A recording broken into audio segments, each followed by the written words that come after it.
रतनगढ़ में रविवार की शाम अचानक मौसम बदल गया तथा स्मूटी के साथ बारिश हुई। 10 मिनट तक तेज हवाओं के साथ हुई बारिश के कारण कई स्थानों पर पेड़ व टहनियां टूट गई तो कई जगह पर टीन शेड उड़ गए। अचानक आई बारिश के कारण सबसे ज्यादा परेशानी हाट ठेला संचालक एवं व्यापारियों को हुई, जिन्होंने प्रदर्शन के लिए अपना सामान बाहर रख रखा था। इसके अलावा कस्बा पड़िहारा में भी हल्की बारिश होने के समाचार मिले हैं। बारिश के दौरान बिजली आपूर्ति भी ठप हो गई, जिसके कारण गृहिणियों को परेशानी का सामना करना पड़ा। निचले भूभागों में कीचड़ फैल गया। बारिश के बाद उमस भरी गर्मी बढ़ जाने से लोगों को परेशानी हुई। उल्लेखनीय रहे कि पिछले 3-4 दिनों से तापमान में बढ़ोतरी होने के कारण भीषण गर्मी का प्रकोप बना हुआ है। गर्मी के चलते सुबह व शाम ही लोगों की चहल पहल बाजारों में देखने को मिलती है तथा दोपहर के समय बाजार वीरान रहते हैं। आज रतनगढ़ में लगभग जिससे पहले तो जोरदार बारिश आई, बारिश के साथ सूटा आया, तेज हवाएं चली और एक उस तूफान का रूप ले लिया मौसम ने। तूफान आने से पूरे शहर में भयंकर नुकसान हुआ है।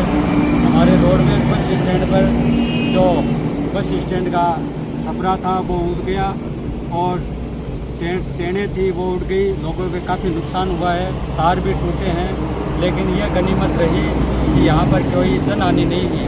आज का ऐसा मौसम कई वर्षों बाद में देखने को मिला है, जिससे ऐसा प्रतीत हो रहा है कि शहर में भयंकर नुकसान हुआ है। मैं प्रशासन से अपील करना चाहता हूँ कि जो भी नुकसान हो तुरंत इसको संज्ञान में लेकर ध्यान करें और जिन लोगों के नुकसान हुआ है उनको राहत पहुँचाने का काम प्रशासन द्वारा किया जाना चाहिए, ऐसी हम सबकी मांग है। धन्यवाद। रतनगढ़ में चूरू सड़क मार्ग पर रविवार की सुबह उस समय अफरा तफरी मच गई जब एक दुकान से लोगों ने धुएं का गुबार उठता हुआ दिखाई दिया। गौ सेवा कर अपने घर लौट रहे पार्षद रामगोपाल चौधरी ने घटना की सूचना नगर पालिका, दमकल व जोधपुर डिस्कॉम को दी तथा मौके पर उपस्थित लोगों ने दुकान मालिक को बुलाया। अफरा तफरी के बीच दमकल ने आग पर पानी डालकर काबू पाया। घटना का कारण शॉर्ट सर्किट बताया गया है। मामले के अनुसार रतनगढ़ वार्ड संख्या 35 निवासी विनोद माली चूरू रोड पर चुंगी नाका के पास चाय पानी की दुकान संचालित करते हैं, जिसमें रविवार की सुबह शॉर्ट सर्किट से आग लग गई। दुकान बंद होने के कारण धुएं का गुबार उठने लगा तो घटना का पता चला। घटना के बाद लोगों की सहायता से आग पर निजी साधनों से पानी डालकर काबू पाने का प्रयास किया गया। इसी दौरान दमकल भी मौके पर पहुंच गई तथा आग पर पूर्णतः काबू पाया गया। घटना में व्यापारी को हजारों रुपए का नुकसान हुआ है। इससे पूर्व पास में परमाणा ताल के पास लगे ट्रांसफार्मर में तेज धमाके के साथ बिजली आपूर्ति गुल हो गई थी तथा दुकान के पास लगी बिजली के तारों से चिंगारियां उठी थी।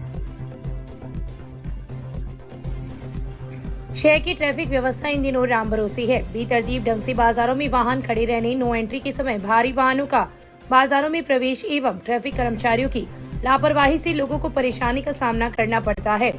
ऐसा ही नजारा रविवार को देखने को मिला, जब एक ट्रेलर रविवार की दोपहर 11:15 बजे घंटाघर के पास आया तो गोलाई में निकल नहीं पाया, जिससे करीब 15 मिनट तक जाम लगा रहा। ट्रैफिक कर्मचारी मौके पर मौजूद नहीं होने के कारण लोग काफी परेशान रहे। जब स्टेशन सड़क मार्ग पर जाम लंबा लगने की सूचना कर्मचारी को मिली तो वह आनन फानन में मौके पर पहुंचा तथा घंटाघर के पास खड़े अन्य वाहनों को हटाकर ट्रेलर के लिए मार्ग बनाकर उसे निकलवाया गया। तब जाकर लोगों ने राहत की सांस ली। भीषण गर्मी की दौर में दुपहिया तिपहिया सहित अन्य वाहन जाम के दौरान सड़क पर खड़े तथा बार बार हॉर्न बजाते रहे। व्यापारियों ने बताया कि वर्तमान में ट्रैफिक कर्मचारियों की कमी एवं निर्धारित पॉइंट पर खड़े नहीं होने के कारण उक्त समस्या विकराल बनती जा रही है।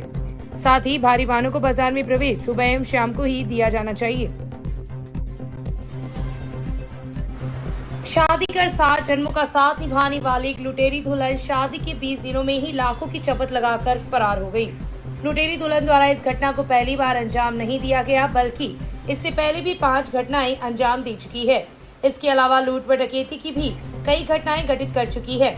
मामले के अनुसार तहसील के गांव ठठावता निवासी बहादुर सिंह ने रिपोर्ट दी थी कि 8 अप्रैल 2024 को बीकानेर के लूणकरण सर की रहने वाली 32 वर्षीय वीरपाल के साथ उसकी शादी हुई थी।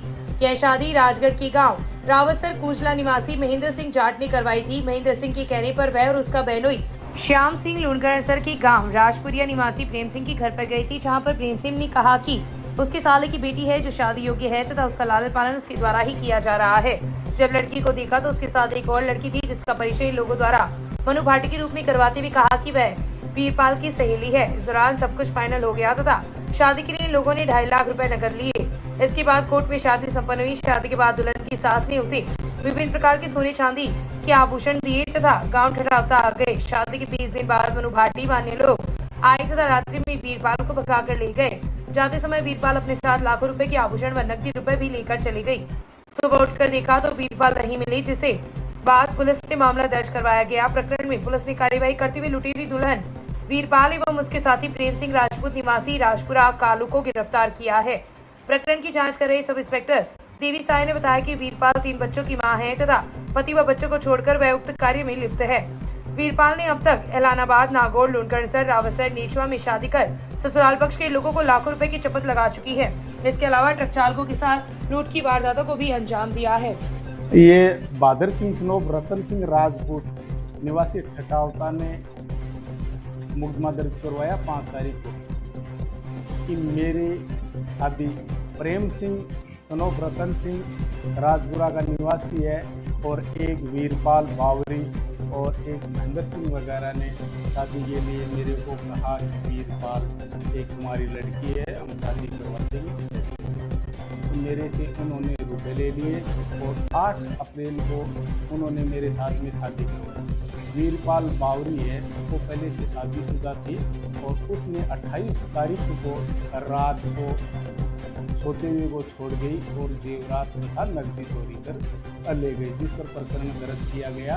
प्रेम सिंह व राजपूत को गिरफ्तार किया गया तथा वीरपाल है जो जिसकी शादी हुई थी, ये बावरी जाति की है, इसने यहाँ 6ठी बार शादी की है। तो इससे अनुसंधान किया गया है इन्होंने ये एक गैंग रूप बना रखी है, तो लोगों से फर्जी तरीके से शादी करके उसको लूटपाट करके ले जाते हैं। 20 दिन रहती है, 15 दिन रहती है और ये शादी भी मांगती है, तो इसको केस न्यायालय किया जाएगा।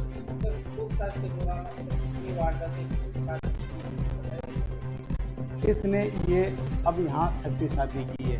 किसी के पास 20 दिन रहती है, किसी के पास 25 दिन रहती है और फिर जब ये उनके खिलाफ मुकदमा कराने की करती है तो ये अपने आप में 376 लोगों के खिलाफ मुकदमा करा देती है या ये जो गैंग है उनको भड़का देती है।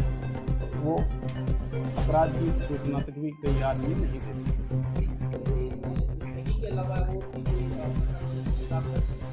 इसके खिलाफ प्रकरण दर्ज हैं, इस लूट के भी हैं जो ट्रक वालों के साथ में मिलकर इसने लूट की है, तो वो इसके साथ में संलग्न है।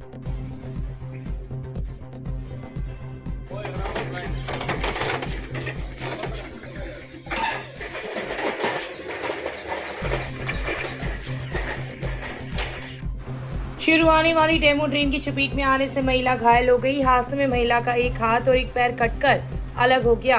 हादसे के बाद मौके पर ट्रेन को रोका गया। 108 एम्बुलेंस से महिला को लहूलुहान हालात में डीबी अस्पताल की इमरजेंसी वार्ड पहुंचाया गया। महिला के कटे हुए हाथ और पैर से अधिक खून बहने से प्राथमिक इलाज के बाद महिला को जयपुर रेफर किया गया। रेलवे जीआरपी के राजेश कुमार ने बताया कि कमला पत्नी नंदलाल परिवार के साथ खेत में रहती है। रविवार को बकरियों को लेने जा रही थी। इसी दौरान सिक्कर से चूरू आने वाली डेमो ट्रेन की चपेट में आ गई, जिससे कमला का एक हाथ और एक पैर कट गया है। उन्होंने बताया कि रेलवे के हिसाब से ये क्षेत्राधिकार सिक्कर का है, लेकिन फिर भी घायल महिला को मौके पर एम्बुलेंस मंगवाकर डीबी अस्पताल पहुंचाया गया है। डीबी अस्पताल में डॉक्टरों के अनुसार महिला के शरीर से अधिक खून बह गया है, इसलिए उसको अस्पताल में 2 यूनिट खून भी दिया जा रहा है।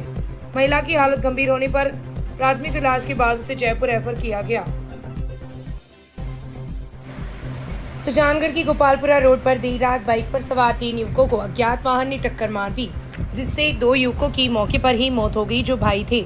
वहीं एक गंभीर रूप से घायल हो गया। घायल को सुजानगढ़ की बगड़िया अस्पताल में भर्ती करवाया गया, जहां पर उसका उपचार चल रहा है। घटना के बाद मौके पर लोगों की भीड़ लग गई तथा पुलिस को सूचना दी, जिस पर पुलिस मौके पर पहुंची तथा शवों को मोर्चे में रखवाया है। मिली जानकारी के अनुसार डूंगर निवासी महेंद्र सिंह, शेर सिंह तथा भवानी सिंह एक ही बाइक पर सवार होकर सिंधी प्याऊ पार्क पर लाडनू की तरफ जा रही थी कि अचानक अज्ञात वाहन ने इनकी बाइक को टक्कर मार दी, जिससे मौके पर ही महेंद्र सिंह, शेर सिंह की मौत हो गई तथा भवानी सिंह घायल हो गया। घायल भवानी सिंह ने हादसे के बाद अपने परिवार के सदस्यों को फोन कर सूचना दी, जिस पर वे लोग मौके पर पहुंचे। घायल के हाथ व पैर फ्रैक्चर आया है। मृतकों के शव को सुजानगढ़ के राजकीय बगड़िया अस्पताल की मोर्चे में रखवाया गया है। घटना के बाद सुजानगढ़ सदर थाना पुलिस मौके पर पहुंची तथा घटना की जानकारी ली। सादलपुर में नाबालिग बालिका के साथ सौतेले पिता द्वारा बलात्कार करने का मामला सादलपुर थाने में दर्ज हुआ है। पीड़ित बालिका ने बताया कि सौतेला पिता उसके सगे भाई को जान से मारने की धमकी देकर दुष्कर्म करता रहा, जिसके कारण वह 2 माह से गर्भवती हो गई। थाना अधिकारी पुष्पेंद्र सिंह झाझड़िया ने बताया कि पीड़ित बालिका ने रिपोर्ट में बताया कि वह अपनी माता पिता के साथ नागला छीटा मिहारी जिला कासगंज उत्तर प्रदेश हाल किराएदार वार्ड नंबर 9 सिल्वर फैक्ट्री के पास सादुलपुर में रहते हैं। उसके पहले पिता की मौत काफी साल पहले हो गई थी, जिसके बाद मां ने दूसरी शादी कर ली। उसका दूसरा पिता उसकी मां को उत्तर प्रदेश से सादुलपुर ले आया। सौतेला पिता सादुलपुर में पानी पूरी बेचने और हलवाइयों के साथ काम करते हैं। घर पर वह और उसका छोटा भाई रहता है। सौतेले पिता करीब 4 साल से उसके साथ छेड़छाड़ करते आ रहा है। करीब 1 साल पहले उसकी माता उसके छोटे भाई को स्कूल छोड़ने गई थी। पीछे से मौका देखकर उसके दूसरे पिता के उसके साथ दुष्कर्म किया गया। जब भी मौका मिलता उसका पिता कई बार दुष्कर्म किया। करीब 2 माह पहले उसकी मां और बेटा छोटे भाई घर पर नहीं थे। उस दिन सौतेले पिता ने फिर दुष्कर्म किया। जब भी विरोध करती तो सौतेला पिता उसके सगे भाई को जान से मारने की धमकी देता। पीड़िता ने बताया कि अब लगभग 2 महीने से गर्भवती हो गई है। पीड़िता ने 3-4 दिन पहले अपनी आपबीती की अपने भाई और